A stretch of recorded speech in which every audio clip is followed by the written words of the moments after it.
the thing with playing soccer for a living, you don't really have that much time off, as far as going on breaks or having a couple of days off in a row. But you do have a lot of time during the day once you're done with training to go fill your day up with other things or other hobbies. And London really gives you a chance to express your other interests. I went to school for art, so there's a million and a half museums you can go see. There's all sorts of shows. The first car I had was a stick shift, so shifting with your left hand was really weird. That's the first thing you have to get used to. But I think mainly for me, I didn't drive till I'd lived here for a good year and a half. So the perspective of turning and the perspective of being in a car on this side was already there. So the transition actually wasn't too bad.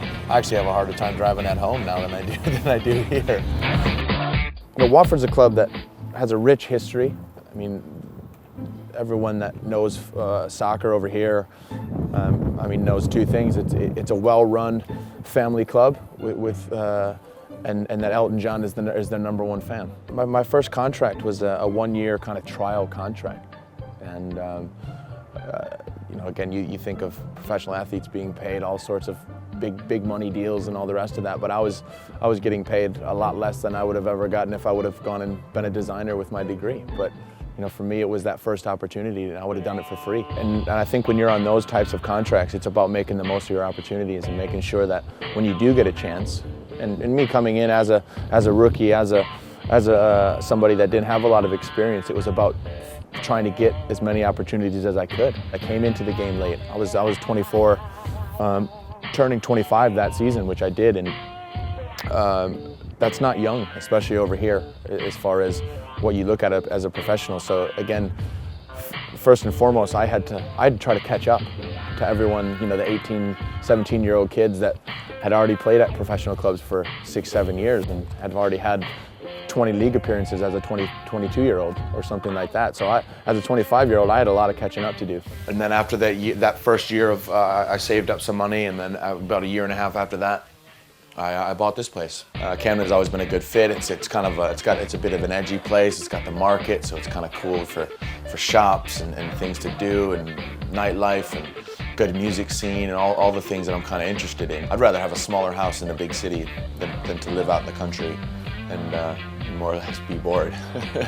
So, at this time in my life. I've known Jay for 5 years, and when I came here, I signed here. Myself and Jay played together for the first 2 years, and we had a really successful first year. We got to the playoff final, won the playoff final. That is the game. That's the game that defined me as a player.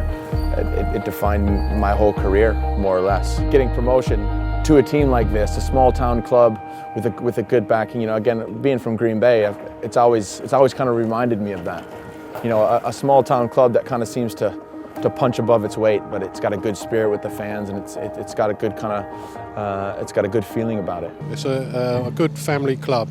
As you can see, never any trouble here either. It's a good atmosphere, nice little close-knit ground. The crowd are made up from kids from tiny young ages to granddads to grandparents. I've been coming occasionally to watch them for about 50 years, and they got promotion 4 years in a row from the pits to the heights, but then they sunk a bit afterwards. Yeah. They're probably where they need to be at the moment, sort of in the second level. That's quite good. We like that. Jay's a cool dude. He's probably the heartbeat of the team. Plays with his heart on his sleeve, gets stuck in, and when he's not playing, we miss him really. He's a good guy. My relationship with the club and the community and my role as captain has always been a good fit. I've been playing with Jay now in the first team for about, say, 3 or 4 seasons. A club captain is someone who's not only a leader on the pitch, but just around the whole club in general. Someone that people look up to, and Jay definitely, fits into that role.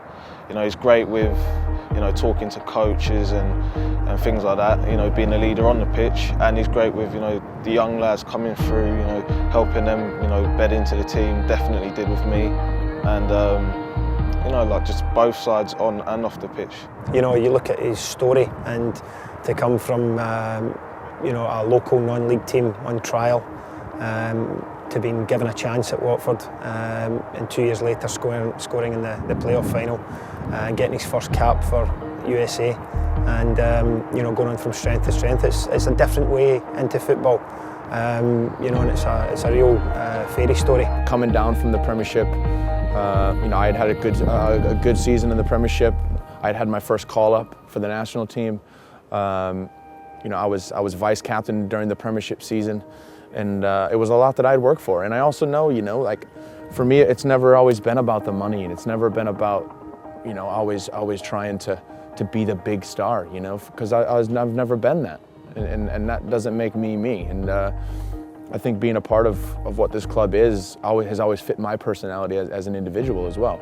So I think the club and myself have always been a pretty good fit, and that's always kept me to stay.